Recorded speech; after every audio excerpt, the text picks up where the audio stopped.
Choose not to live in a world of filters. Realize your mistakes. Set the foundation for your success. Get some wins. Knucklehead Podcast. Welcome to another edition of Knucklehead Podcast. We have with us today Derek Murrell, just like Purell. You actually just explained that to me. So he's a real estate. I'm gonna talk him up. I'm just gonna say he's a real estate guru. He is all the mastermind principles that you can think of when it comes to real estate. He's gonna drop some wisdom to you, especially if you follow his posts on Facebook. So he's a great resource. Military experience. We're excited to have him on the show today. So Derek, I appreciate you taking some time, buddy. Man, thanks so much for having me. I appreciate it. Yeah, absolutely. Well, let's jump right in. Let's jump right into to what we're doing here today. So when we say Knucklehead Podcast, sometimes people they get a little taken back by just how open we are with mistakes that we've made in the past, things that we've done and messed up.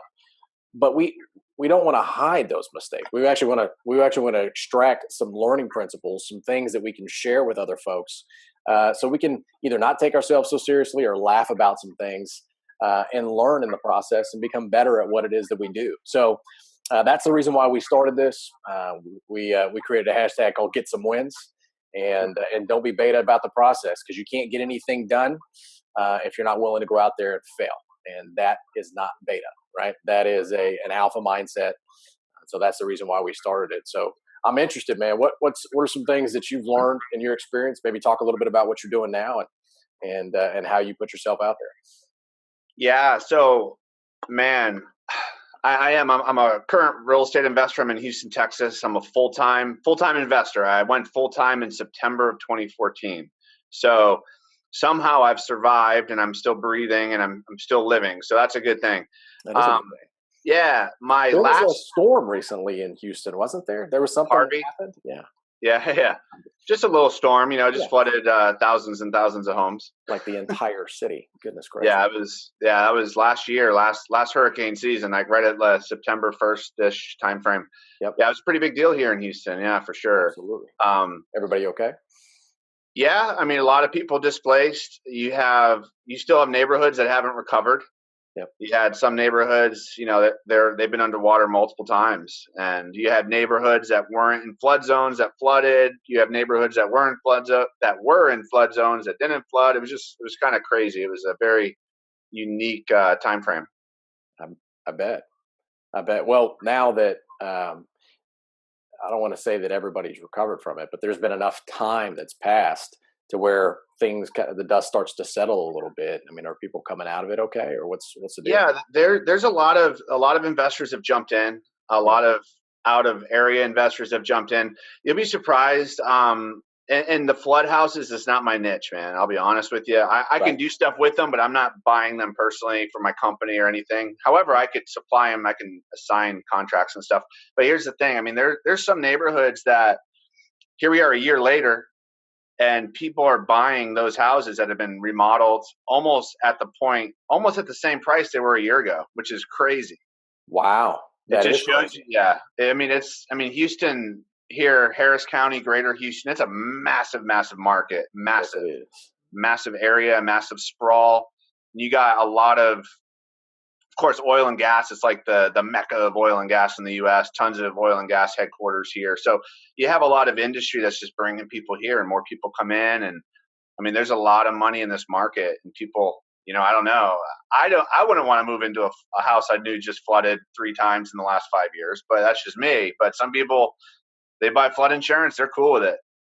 Yeah, that's exactly right. It's a roll of the dice. It's a roll of the dice whenever you're buying houses anyway. I mean, you want to do your due diligence and best practices and everything else that everybody else is out there. But the fact is things happen. I mean, you can only cover yourself so much. But so talk a little bit about, if it's okay with you, just jump into, a learning experience. I mean, what's something where you think about your past experiences where you almost cringe, where you're like, oh, geez, I shouldn't have done that. I don't know. What branch of service were you in again? I was in Marine Corps. Oh, Semper Fi. All right. I was going through boot camp, and I remember telling this story where, remember in boot camp, whenever you're staged and all the drill instructors are about ready to take you on the run, and you have your rifle, and I had to piss so bad. I ran out of formation to just go piss. And actually, I mean, they were over there, so they weren't paying attention, right? Or at least so. Yeah.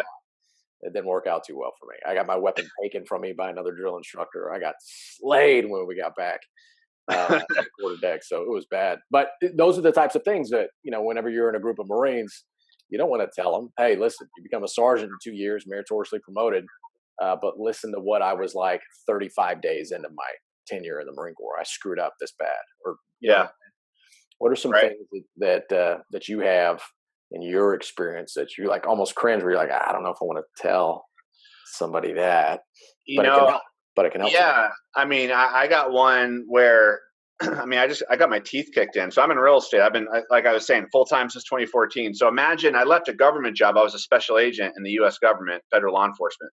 Wow. So I left that job. I went full in on, I'm talking, I had over 50K of credit card debt. I had 3 or 4 months of reserve. I had a wife that didn't have an income, 2 kids at the time. I had, we were in Houston. I'm not from Houston, so it was kind of a new city. I mean, I went all in, like risked everything. So most would call just that a knucklehead move. Oh, I don't recommend people do what I did, but it's my journey, right? So I don't want anyone following me, because it's all between the ears, right? Lot of this, most of this, in my opinion. I'm a big mindset guy. So here's the deal. So I got out of that. I had credit card debt. A lot of that was from starting to invest or market. And that was like expenses. It wasn't like Best Buy TVs and couches. I wasn't like dumb with it. It's just I had real estate education on there and all this. So I had access to that credit. Long story short, I get out, or I jump into entrepreneurship. I'm doing some deals, getting some momentum, paying down the debts and everything. Well, then I wanted to get into rehabs, because I thought everyone had to remodel houses, right? That's what everyone thinks of when they think of real estate investing. They think of the TV shows where you buy a house and you make it pretty and you sell it. That's a viable option. Well, I started getting into that, and I actually partnered with a guy who is my friend, and we bought 4.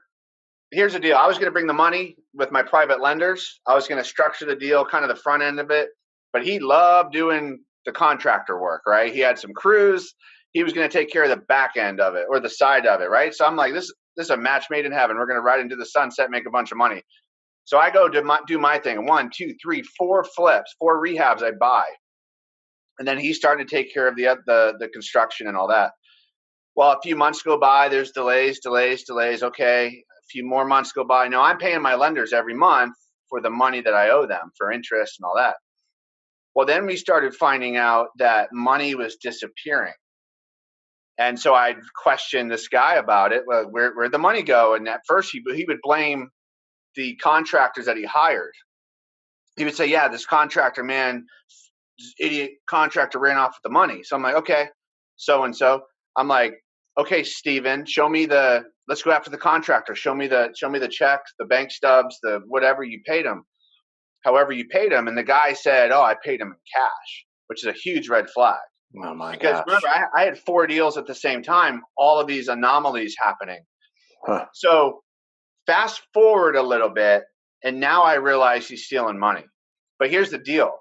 When we when we were buying these houses, we were buying it out of my LLC, and I'll use you as an example, and say you had an LLC. We both buy this house. We're 50-50 owners of the house. Oh, no. Which is the wrong way to do this, but I didn't know any better, right?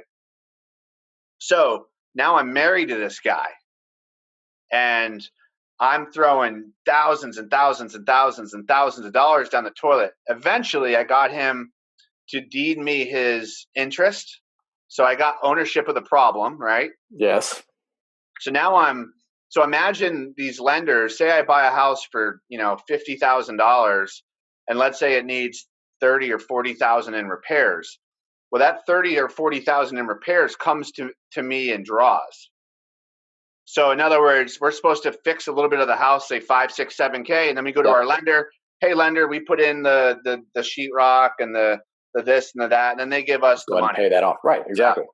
Well, he was stealing all those draws, that draw money. That's what he was stealing. So by the time he deeded the properties back to me, all that did was get him out of the way. And now the problem was I had a house that was still down to the studs that already had the rehab money drawn out. So what did that mean? I had to double down and pay to get those houses done.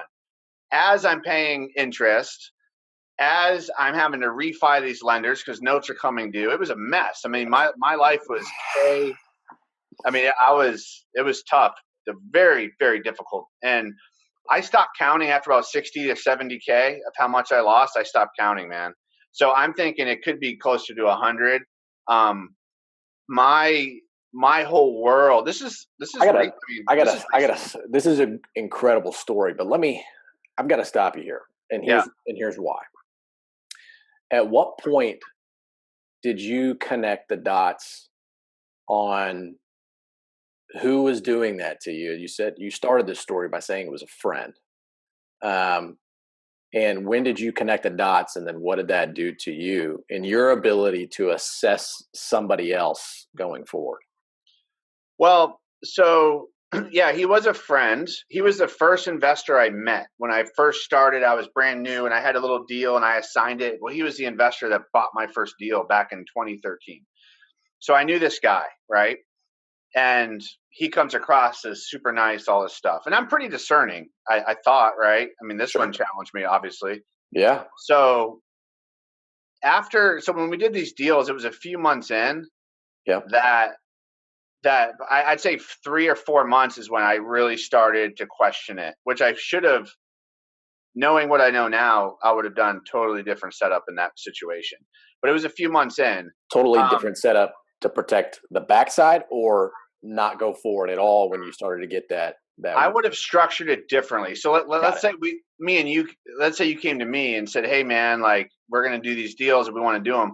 What I would want to do if I'm bringing the money, because these are my private lenders. These are private individuals that I give great interest rates to. I have to protect their money at all costs. Absolutely. Which I did. I never once was late.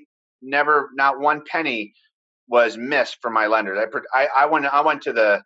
I was the sacrificial lamb on that. I took the face beating. Wow. They didn't even know what was going on. Cause I mean, this is like, they don't need to know. I'm paying them what they're supposed to pay. And my whole world's a tornado over here. Yep. But I learned how to structure, I talked to the attorneys. Oh, you should have done it this way. Well, it's too late, because when you're in real estate, real estate's awesome, man. But if you're an idiot and if you don't know what you're doing, you can lose a lot of money because you're married. You're in a deal. If a deal goes bad, you can't pull the ejection. Like, you're screwed. Right. You got to pay your lender. The lender can foreclose. It can come after you. I mean, all this stuff happens. So I had to solve that whiteboard behind me. I have one in front of me, one behind me. It's 4 foot by 8 foot. I'd go to that whiteboard and it's usually full of stuff, but I just erased it. But I put house number 1. If people want to watch videos, you can find Derek Murrell on Facebook and see that board full. Oh, yeah, it's pretty full, yeah. It's pretty full. But I'd go to the whiteboard. I'm a whiteboard visionary. House number 1, these are my problems. House number 2, 3, and 4. And I had to solve that. And even though because he deeded me the properties, it actually made it much, I won't say, easier, because if he didn't deed me the properties, then I'd have that other legal issue, right? To get the properties, go after them for fraud and all this stuff. Just to clarify for people who aren't in real estate, when you say deed, what does that mean? Deeding a property is when you give ownership. If I have a house and Steven, you want to buy my house, I own the house by a piece of paper. It's called a deed. Got it. So that's what means I own it. So I'd have to sign it. We'd have to create a new deed, and I sign it, giving interest, giving the ownership to you, and it's just deeding the property. Yeah, sure. Just to clarify, there are some people who are knuckleheads, myself included, in there. That no, absolutely, man. Fancy words, they just get confusing. Marine Corps, I won't use words like encumber. Then no, I'm just kidding. Okay, thanks. But yeah, I mean, it took several months to figure this out. Now, this whole time span was probably close to 2 years of just, at least 18 months to 2 years of just hell on earth. And remember, I do talk about concepts I've learned, and I'm trying to give that impact. And a lot of this stuff came through these dark times because God, did I want to quit, man.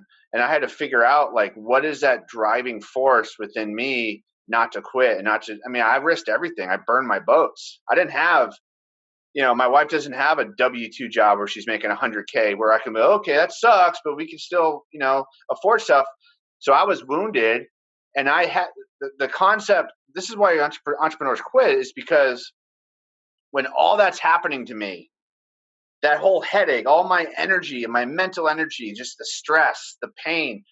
I mean, I was tapping reserves. I had to tap credit again to make sure my lenders were okay. However, all that's happening, I'm getting my teeth kicked in, but I still had to hunt and produce and bring home meat to the family, right? I still had to go do deals. I still had to get new stuff because no one cares. The world doesn't care, right? Right. I had to go produce. And that's a massive, massive issue with people. That's when they quit, man. I'm telling you. I mean, I could see it in any business. There's always that spot where their wounds overtake the level of their motivation. Yep. You just hit the nail right on the head. The difference between, I mean, I've heard it said cliche a bunch of times before, the difference between those that will and those that won't is simply just that level of effort. Oh, yeah. It sounds really cliche, and it's easy to talk about because it's, there's that hero story. When I've always heard there's three stories. There's the hero who can't make mistakes, right? He's the superhuman, which doesn't exist because there's always cracks, right? So it's a facade. Second one is the failure, the loser who just doesn't matter what they do, they're always going to fail. And then the third one is the learner, the one who has the ability to analyze the failures and screw ups of either other people or yourself, and they can learn from it. But that's a gut wrenching story. I was there with you, just like, gosh, man, I felt for you. And this isn't like 25 years ago, back in the day. This is like, I mean, I just got out of the woods on this like 6-7 months ago. Like, this is recent, raw, all those emotions. I mean, it's still, because you're violated. Because I didn't do anything wrong, right? Right. Now, granted, I take responsibility. I sign documents. I get that, right? So I'm never pushing responsibility away from me, and I owned it. I got my teeth kicked in. I protected my lenders. I didn't give up and take my house, but I didn't do anything morally wrong. I was the target of just partnering with the crook, essentially, and I take ownership of that. However, the saving grace, I'll tell you, the one saving grace was that I was in charge of the upfront portion of buying the houses, and I bought those houses cheap. I bought them right, and that saved me. And, hey, if I was more mature in my real estate investing career, say I had, a few $100K in the bank, it wouldn't have been as big of a deal, right? Because I would have just came out, but I was still kind of maturing in my career, kind of jumped in because I'm a go-getter, right? So I didn't buy one house, I bought 4 houses, right? Boom, boom, boom, boom. Yeah. So, but that also increases the spiral going down. So, Absolutely. I would not trade the story, man. I am way stronger. I mean, stuff's happening now, nothing really big happening, but it's just like, I mean, if you can get through something like that, then I can get through a deal going sideways here or there, or just some inconveniences, right? Right. No, that's a good point. I had a mentor at one point in time talk about, and we're going to wrap up here, but a mentor tell me at one point, he said that there's some entrepreneurs or some investors that won't invest in your business. They won't take the time to even listen to what you have to say unless you've failed in business once. Right. And he's a CEO of a private family capital company. And I've heard that too. Yeah. So there's merit. You may have paid some bills 5 to 10 years from now from going through that experience. Absolutely. Well, and then it's like we were chatting before, man. It doesn't matter what your debts are. It doesn't matter if you have 50K of credit card or 100, because as an entrepreneur, I am focused. I'm zoned in on income. zoned in on income. And yeah, you got this bills and you got to pay. But all right, that should take 5 minutes of my mind effort every month to write a check or pay a bill. If you want to get out of those debts and that all that craziness, focus on income, produce. And entrepreneurs, I don't compete, I create, period.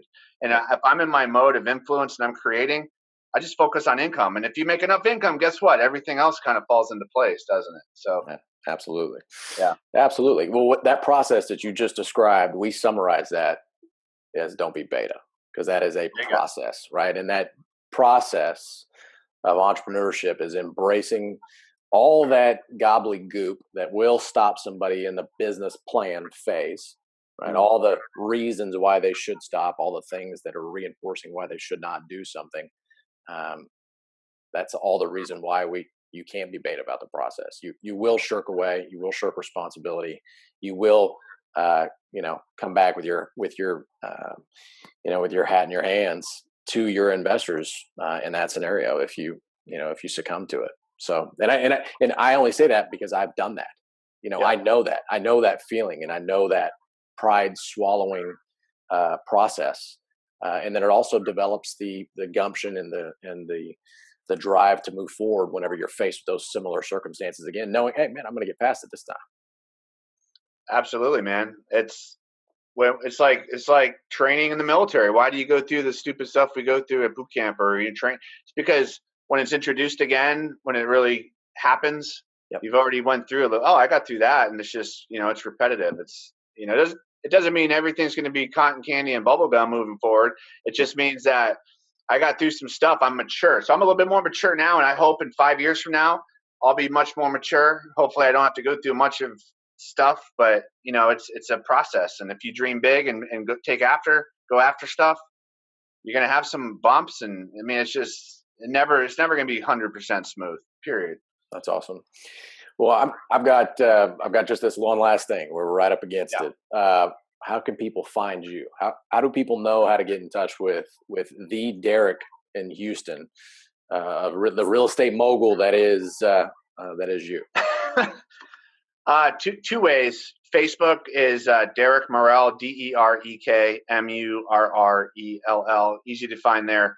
Okay. If you want to shoot me an email, it's Derek, DEREK @goodfaithhomebuyers.com. Goodfaithhomebuyers.com. That's right. Faith like FAITH, not FACE or anything. Good faith. Got it. Oh, so you spell it the way that the Webster Dictionary does. Got it. All right. So faith. Got it. The substance of things hoped for, the evidence of things not seen. Good faith home buyer right there.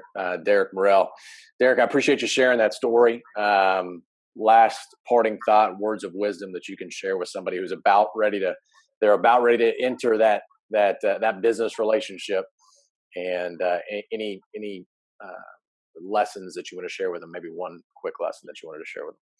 If they're going to enter a business relationship like what I did, one, consult an attorney.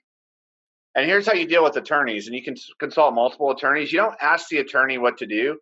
You give the attorney a roadmap, right? You'll write some stuff down on paper and say, hey, attorney, I'm here. I want to partner with Steven. And this is our plan. And we want to get to this point. Make it happen. And then they can create a plan. Because here's the deal. If me and you are going to partner, we'd have to have very specific agreements. Steven's doing these activities. Derek's doing these activities. If Steven doesn't do these, it's like a divorce agreement.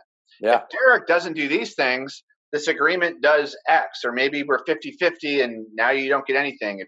All that stuff needs to be written out because it's a marriage. Yeah. Especially if you get together with business partners.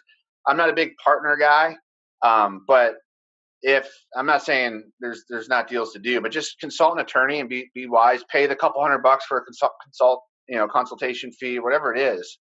I mean, treat it like a business. Treat it like an actual big decision. Yeah, it's better to pay $500 and with certainty on the front end versus the scenario you just talked about today. So, absolutely. Well, fantastic. You heard it. You can find him on Facebook at Derek Murrell. You can also find him at Derek at goodfaithhomebuying.com. Did I get that right? Good Faith Home Buyers. Good Faith Home Buyers. Goodfaithhomebuyers.com. There we go. That's why we review it. All right. Well, appreciate it. Remember, guys, gals, don't be beta about the process. Go out and get some wins. Put yourself out there. and continue to make it happen. Make today a great day. Talk to you soon. See you. Take care. I appreciate it.